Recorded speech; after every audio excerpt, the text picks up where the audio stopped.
Yes! Donc, bonjour tout le monde. Comme je disais tantôt, ça fait déjà 18 ans que je fais ce genre de présentation-là que j'ai peaufiné avec le temps. Euh, donc, j'espère que ça va vulgariser l'information de l'investissement. Ça va se faire en deux parties, en fait. La première partie que je vais aborder, c'est la règle la plus importante au niveau de comment l'argent travaille, dans le fond. Donc, c'est ce qu'on appelle la règle 72. Il y a peut-être des gens qui n'ont entendu parler, mais je vous confirme qu'on verra jamais ça affiché dans une caisse, dans une banque. C'est trop important comme information. Et c'est pas moi qui ai inventé ça, c'est vraiment Einstein à qui il faut dire merci. Dans le fond, la règle de 72, c'est la force de l'intérêt composé, la théorie de la boule de neige, l'intérêt sur l'intérêt. On sait tous que 3 plus 3, ça fait 6. 3 fois 3, ça fait 9. Mais 3 exposant 3, ça fait 27. Donc, je vais y aller avec un exemple très simple dans un premier temps. Je vais prendre exemple un montant de 10 000 dollars. Donc, mettons que Myriam, ici avec nous, décide d'investir 10 000 dollars. Ben, comme beaucoup de monde, elle se dit, ben, crime, ça va me donner combien, ce 10 000 dollars-là, si je l'investis? Et je lance ça comme ça là, pour que ça soit simple, mais on va dire que Myriam a 30 ans. Donc, ça, c'est un peu ma situation. Quand j'ai vu la règle 72 pour la première fois de ma vie, j'avais 30 ans. Donc, j'étais vraiment, vraiment excité parce que je vous donne trois exemples. Là. Je vous garantis pas des taux d'intérêt. C'est vraiment juste pour comprendre la mécanique, pardon, de cette règle-là. Donc, si on veut euh, comprendre, savoir dans combien de temps, tu sais, ça va doubler cette affaire-là, ben, c'est bien simple. On prend 72. Vous allez voir, c'est des grosses mathématiques compliquées, là. 72 divisé par 3. Vous avez le droit à votre calculatrice. Ça fait 24. Donc, ça veut dire que ça va prendre 24 ans à 3 pour que ça double. Donc, si on a quelqu'un qui a 30 ans, ça veut dire que à 54 ans, on aurait 20 000 et on va rajouter un autre 24 pour le fun. On est à 78 ans pour 40 000. Donc, c'est pas la grosse affaire, comme on dit, mais c'est ça. 72 maintenant, si on le divisait par 6, parce que, on a du 6 de rendement, donc 72 divisé par 6, ça fait maintenant 12 ans. Donc là, ça devient un peu plus intéressant. Des périodes de 12 ans, on en a plus devant nous que des périodes de 24 ans. Donc, on fait notre âge, 30 ans plus 12, ça fait 42, ce qui va nous donner 20 000. On ajoute 12, ça fait 54. On est rendu à 40 000. Plus 12, on est rendu à 66 pour 80 000. Et notre 78 de départ tantôt pour 160. Fait que là, souvent, les gens, quand je leur explique ça, ils me disent, ah ben Eric, dans la troisième colonne, ça va être quatre fois plus. Ben, allons voir si c'est vrai. Parce que 72 divisé par 12, oh là, ça fait 6. Donc, ça va doubler aux 6 ans. Fait que des périodes de 6 ans, on en a encore plus devant nous que des périodes de 12 et de 24. Donc, 30 plus 6, ça fait maintenant 36. Je vais écrire un peu plus petit pour 20 000. 36 plus 6, ça fait 42, 48, 54, 60, 66. On est rendu à 640 000. Je commence à manquer de place. Je vais aller en haut. 72 pour 1 280 000. Il manque un zéro. Et 78 pour plus de 2 millions.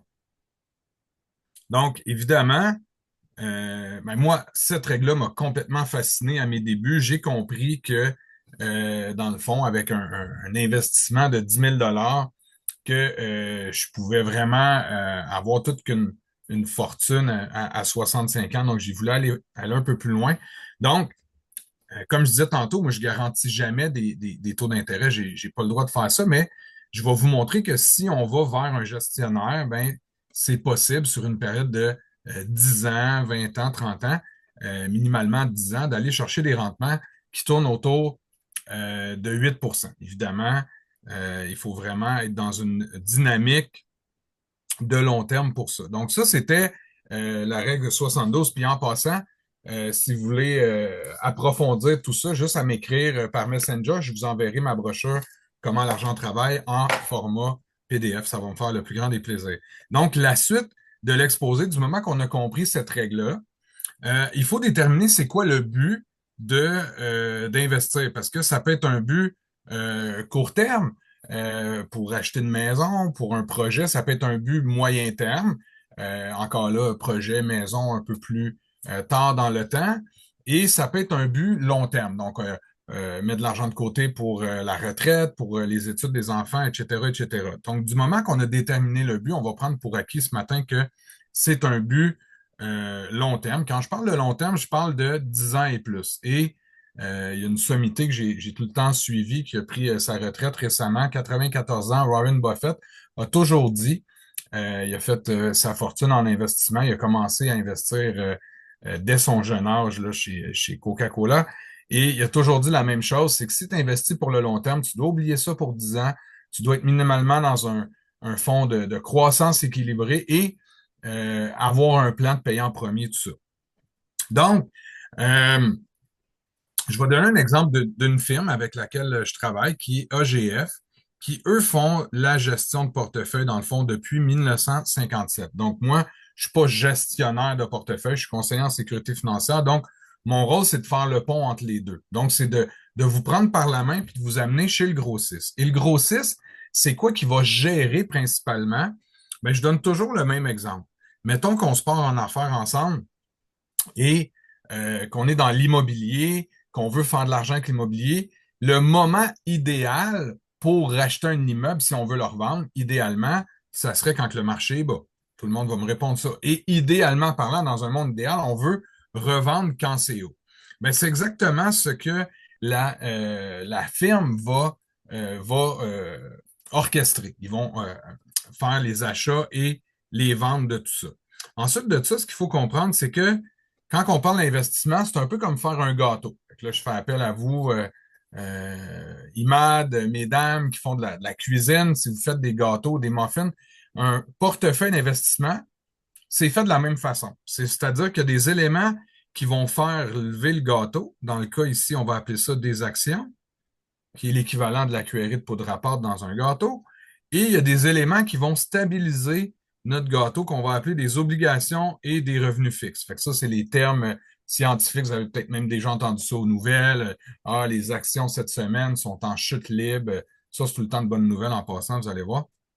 Donc, il y a toujours ces éléments-là, des éléments qui stabilisent, des éléments qui font de la croissance. Donc, moi, où je veux attirer votre attention, parce que souvent les gens vont me dire, Oh my God, c'est risqué la bourse. Ben, je vous annonce quelque chose, que vous soyez investi, peu importe avec le logo, que ce soit une caisse, une banque ou une firme d'investissement, ben, cette firme-là ou cette caisse-là fait affaire avec un gestionnaire professionnel et va dans la bourse, qui est la même bourse pour tout le monde dans le monde. Fait que si je pète votre bulle, tant mieux.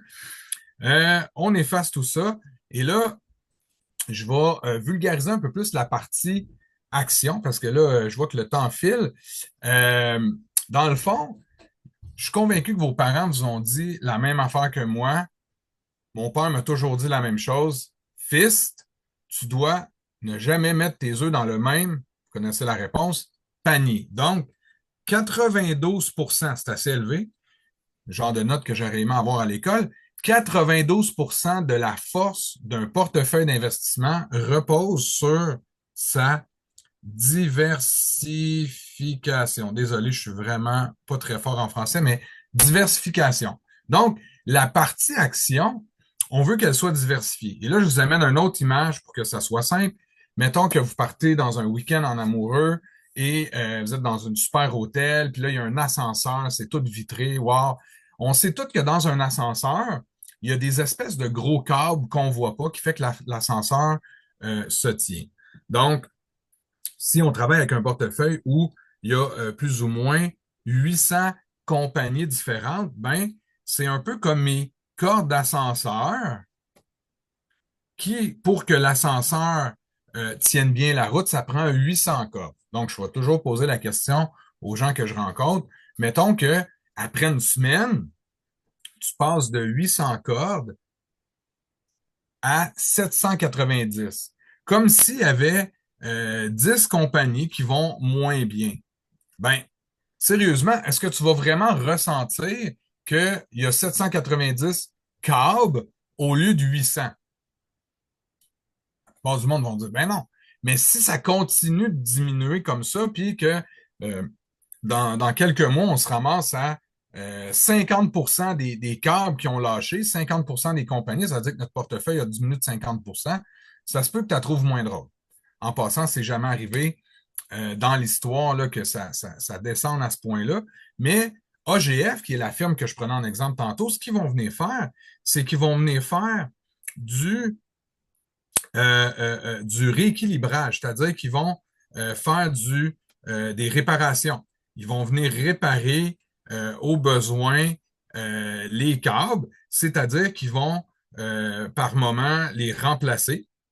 Donc, ils vont soit les remplacer avant qu'ils brisent ou si, je vous donne un exemple plus concret, on l'a vu dans la pandémie, la compagnie qui était la référence au niveau du commerce de détail, c'était Walmart. Ben, Walmart est encore très profitable, mais la plupart des firmes d'investissement ont remplacé le titre Walmart par Amazon parce que il est encore plus profitable. Fait qu'ils ils l'ont juste changé avant pour profiter d'une opportunité.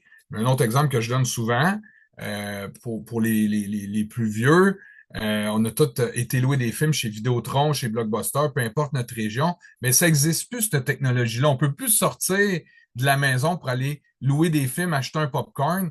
Tout ça se fait à la maison parce que il y a quelqu'un qui a créé Netflix, qui a même offert aux propriétaires de Blockbuster d'être en affaires avec lui. Le gars de Blockbuster a dit non. On connaît la suite. Blockbuster a fait faillite. Donc, évidemment, la plupart des firmes, ils ont vu ça venir d'avance, que la technologie changeait. Donc, ils ont changé la compagnie ou la corde d'ascenseur pour une meilleure. Donc, c'est ce qui fait que sur une période de 10 ans, on va toujours avoir de la croissance dans le temps. On va toujours avoir 2 années, 3 années moins bonnes qui peuvent carrément être pas bonnes. Là, exemple 2022, tout dépendant de la firme ou du portefeuille, on peut voir du moins 15, moins 20%. Ça peut arriver, mais c'est une année sur 10. Fait que quand c'est euh, euh, euh, historiquement bas, quand c'est très, très, très, très bas de façon anormale, ben c'est excitant parce que c'est une question de temps avant que ça devienne anormalement haut. Donc, quand on est dans un marché baissier, ben c'est comme si c'était le Boxing Day. Là. Vous avez passé au magasin le 23 décembre, là, vous avez vu un super manteau de cuir avec une petite sacoche qui match ou euh, euh, puis là, vous avez vu le kit à 600 dollars, puis là, pouf, vous êtes le 26 décembre, puis le même kit est rendu à 300 dollars. Vous dites, ben, mes vieux, ils font-tu du profit pareil? Oui, ils font du profit pareil. Ils veulent juste liquider. Mais c'est la même affaire sur les marchés boursiers. Quand c'est à aubaine, puis qu'on peut acheter, ben, on va profiter d'opportunités dans le temps parce que le kit de manteau de cuir, il va remonter à 600 dollars. Fait que si vous l'avez payé 300, ben, vous allez faire plus de profit. Donc, c'était ma courte présentation sur l'investissement. J'espère que vous avez trouvé ça pertinent. Et je me répète, si jamais vous voulez plus d'informations sur comment l'argent travaille, n'hésitez pas à m'écrire par Messenger ou peu importe la plateforme avec votre courriel. Éric, j'aimerais ça avoir la revue. Ça va me faire plaisir de vous l'envoyer par PDF.